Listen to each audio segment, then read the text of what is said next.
and welcome back. Today, I just wanted to shout out to everyone out there. Thank you so much for your support. My last few videos have been doing really well, and I really do appreciate all the comments and all the support from all you out there who enjoy watching this channel. So, wanted to let you know what we're covering today, and it's going to be a lot of information. So buckle in and get prepared. And to get started, I'm going to have to go ahead and share this little disclaimer. The material and content of this video is personal opinion and should not be taken or used for financial advice. Mind Your Venture only provides a personal view and is not a certified financial institution. You should always consult with a qualified financial expert before using any information provided here. All right, so we're going to be covering information about taxes. So I know in one of the previous videos that I've done, or a few of them, I've received a bunch of comments about taxes.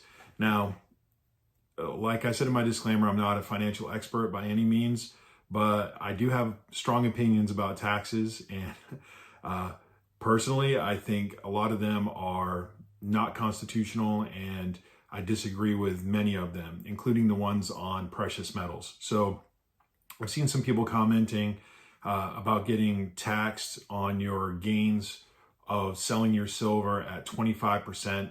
And that could be the case. And I know I've seen some articles at 28% is the cap. And that's for long-term gains on your investment. Now, as far as silver goes, and as far as what you're going to get taxed on, that really has to do a lot with what we're going to cover today. And that has to do with your tax bracket and where you are. So I do not like taxes, especially on somebody's income and trying to survive, considering inflation far outpaces a lot of small investments that a lot of people have and savings accounts that people have. And, you know, being in sales and working in places where, for me personally, I receive bonuses on performance. And sometimes that performance causes me to have to work extra hours. And, you know, putting in all those extra hours to get a bonus for the government to go and take 30% right off the top or 35% right off the top of your bonus, for all the extra work you put in, they take more of your money. Because why? I don't understand it. I don't agree with it.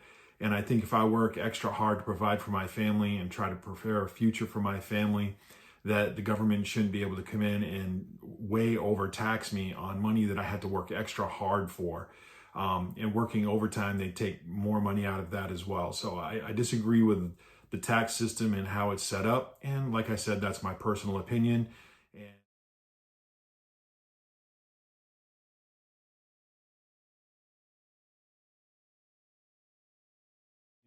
And I do disagree with a lot of those taxes, but I did want to cover today some of the taxes that are out there on selling your metals. So I recently did a video and we talked about what you would do if the gold silver ratio reduced down to 20-1. Now that would put it at about $133 for silver.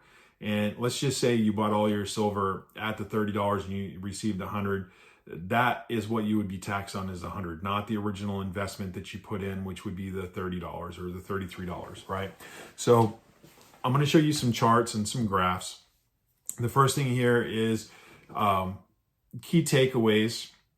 And you can see here that there's a maximum rate of 28% on gains on silver and gold, right? So now silver and gold is considered investments, and they're considered to be collectibles. So I disagree with that as well. It's a lot of the stuff that I have, like my 90% and my Eagles and my coins, they're all minted by governments of some sort. And, you know, they should not be taxed. It's money. I'm trading money for money. And why? Because the money increases because of the content of the material in it. Should I be taxed on that? But nonetheless, this is what it says here, that the IRS considers it collectibles and you get taxed on those gains. So now, looking at that and understanding that, you know, there's different forms that you'd have to fill out, but I'm not going to go into that necessarily on this video. If you're interested in more of that, I can share some other information on where you can find some of this. But your tax brackets, as you can see here, for single, you'd have to make $47,000.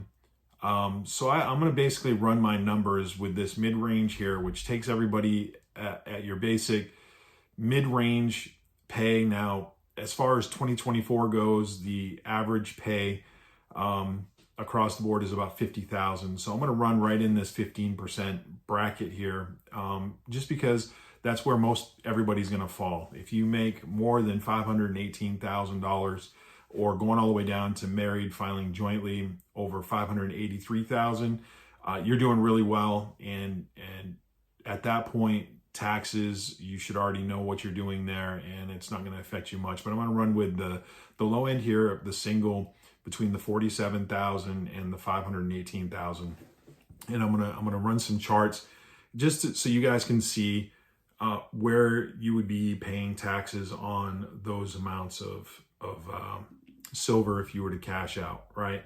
So let's take a look here at this first one that shows you where it would be if they tax you at 25%, which 25% is what everybody was saying in my comments on some of my past videos, that I'd have to understand that the government's going to tax it, and I disagree with it too. But even at 25%, doing the saving of silver, you'd still come out with a 20% return, doing it the way that I suggest that people save their money and invest in silver and precious metals. So now, this is opinion. It's my personal opinion and my personal take, and it's my personal life and how I run my personal finances. So if you did it this way, this is what you'd end up with. If you do your own thing, you do your own thing. And this is just me trying to share some information so that you can kind of get a glimpse at what it would be like if you decided to go ahead and sell some of your silver and trade it in for gold, or whatever you wanted to do, or if you got in a situation where you had to cash out for some reason, right? So this here would be at the 25%, which is what some of the comments were saying I'd end up having to pay with that. So making the $9,000 on the sell, doing the $30.55 average spending over 20 years is what I basically ran the original chart off. And if you wanted to watch this video here, you can go back and look at this video, and I'll put a link for it up here so that you guys can see that video and take a look at that if you want to get more details on saving over 20 years. So now with this one here, you're going to get a return of $1,945.07. You're going to get taxed. The tax on that at 25% would be $486, leaving you with $1,458, right? $1,458. Still 20%. Better than you're going to get in any other market where you're dropping money into a savings account. And like I've said in the past, silver for me is a savings account. It's not an emergency fund. It's not something that I'm trying to get financial gain on necessarily, but it's a place where I can tangibly put my money, and it's going to make more than any savings account that I just drop my money and set it in.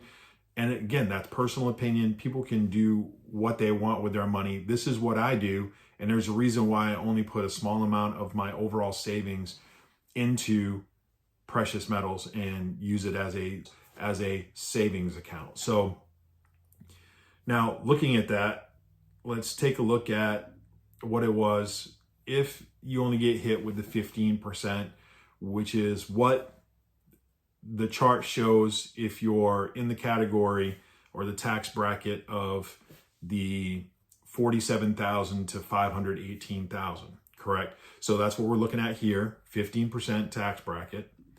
And what you're going to end up with is a 15% tax on your gains from that. Now you would take your gains and you would add it to your income, and that's where you would show that you made gains on your money here. So Now, you would be paying a 15% tax, which is $291.76, which puts you at a 23% increase on your savings account, right?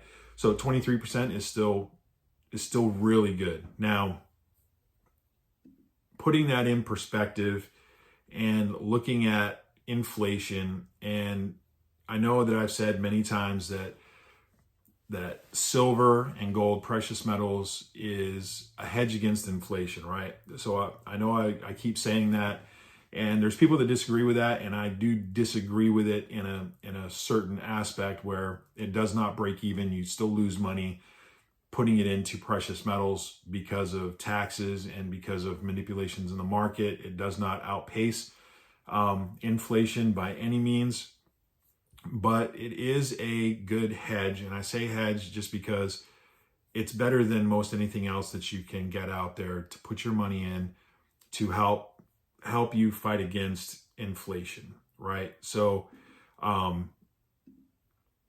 as far as what you're going to get out of it, let's take a look here at the chart that I have for inflation. So this is the other graph here that I did, and I revised the numbers over here, and this is still the chart that shows your 20-year long-term, investing in precious metals, specifically silver. This is all based off silver. And you can see I revised these all down to take out the 15%. I'm not going to go with the 25 just because that's not what I'm running these numbers off. We're running it off the general income for the individual at 15% tax bracket here. So this is with them taking out the 15%. And you can see it goes all the way down to lowest at 13 if you paid $3 over spot and sold it for 1 under. And then it goes all the way up to the highest of 25% if you were to buy doing 10% of your overall income spread out over that time frame and selling it at spot pricing, doing what I have continually talked about trying to keep your purchase of your materials, your precious metals within that $2 over spot, and getting a majority of that in American Silver Eagles, right? ASE. And that's what I do. And it's the reason why I do it. And it's personal opinion. There's people out there that really don't care a whole lot about this, but I do because I care about the money that I have and I don't want to waste it away. So I do my best to try to be financially astute in what I do with my finances, right? So you can see here that over these 20 years, and just so you can see, it's from 2005 to 2024. And this is based off an average silver price this year of $27.74. Now, we all know right now, today is December 9th, 2024, and the price of silver is over $32. So this is running with a lower number because I'm taking the year average. But the year average is actually more than this. I put this chart together a couple of months ago, and right now I believe the average is closer to 29. But I'm still going to run with a 27 just to prove a point here that that it's not horrible to invest in silver by any means, because you're going to come out at least better than you are just sticking your money into a bank or trying to mess around with just sticking your money under a pillow, right? And just keeping the cash and putting it in your own self to have it here with you in hand. Inflation's at 48.5, which is really high. And you think about that, your money is nearly cut in half over 20 years from what it was worth to what it is now. And that's a horrible thing. And there's a reason why people are trying to put money into precious metals and silver. It's because of the fiat dollar not being worth nearly as much as what it should be or what it has been in the past. And it continually gets hammered with inflation. And to outpace it completely, you'd have to be a pretty good financial expert to know how to do that. And there's a lot of people out there that do it. Or if you can find a way to avoid paying taxes, which is, investing in real estate the right way, or putting your money in places where you can avoid having to pay those taxes. And rotating your money and reinvesting, and having businesses and things like that, you can do some of that. And I'll suggest some books in an upcoming video on some stuff you can listen to and learn for yourself on how to do that, right? So inflation at 48%, and the average out of all of these here, out of your, $2 over spot, 1 under spot, all the way down to the 10% per year, 3 over spot, at 22%, you're looking at a 19% average increase, which you're going to lose 30% of your income. But 30 to 50, I'd rather only lose 30% by putting it in my savings account than to lose the complete 50% if I was just to take that cash and just hold on to it and put it under my pillow, right? So precious metals, it's a good way to go. I suggest that you at least get into saving some money, right? My videos are try to encourage. I know it's not advice by any means. It's my personal opinion that people should save money and invest in themselves as much as possible. And putting your money into silver over time, it helps you in the long run to at least start saving and to look out for your own future. So I hope you enjoyed this video. Like I said, I thank you guys so much for liking and subscribing to my videos and leaving comments. Comments help me out quite a bit. I'm able to go and look up information and try to go into more detail on information that you guys are leaving in the comments. It helps me produce more content for you. So please always leave comments so I know and can look forward to giving you information that you're looking forward to receiving. And until next time, onward and upward. Once was a man that stacked silver, so he called himself an investor. But the silver he had was not enough, so he stacked it more and more. Soon then the increase comes, shiny, glittery, and in large sums. Now when the stacking's done, he loves